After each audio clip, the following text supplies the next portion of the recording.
Have doctors in Australia been able to give valid, informed consent for COVID-19 vaccination in the background of unprecedented government-enforced coercion and incompletely scrutinized trial data by the regulator? I was actually chair of the advisory committee for Blood Matters Victoria. So I got fired in December 2021 when I repeatedly asked my previous employer for a risk assessment and that I could not give valid informed consent to the COVID-19 vaccine because I had serious concerns. I had some grave concerns about both the ethics and the potential safety of these injectables. So I've now been suspended for over two years. I was in general practice for about 51 years until September in 2021.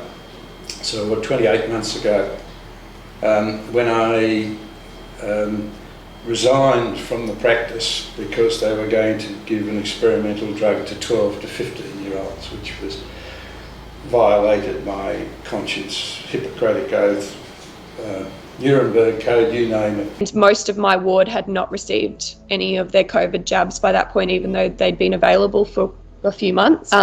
Many of them had said that they weren't going to do it, but one by one they just started getting them, and by the end I was the only one left standing. When I had the first Pfizer injection, and then I had a lot of medical problems after that, pain all over the body, lack of sleep, I had no energy, tinnitus, so all ears ringing, and then myocarditis. That's how I lost my job because I could not see myself taking another injection. They were receiving that there was only a handful that had said no, and that this was, these people were dangerous and they shouldn't be nurses anyway if they weren't complying. So, but that certainly wasn't what we were dealing with on the street when hundreds of nurses were coming to us.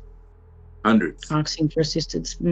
Oh, hundreds, absolutely. Hundreds. I don't feel courageous at all. A lot of the decisions that I've made over the last few years, I've felt frightened and unsure, but I haven't been able to move in the other direction. And, the other direction would have been, take the vaccine and continue working and stay silent.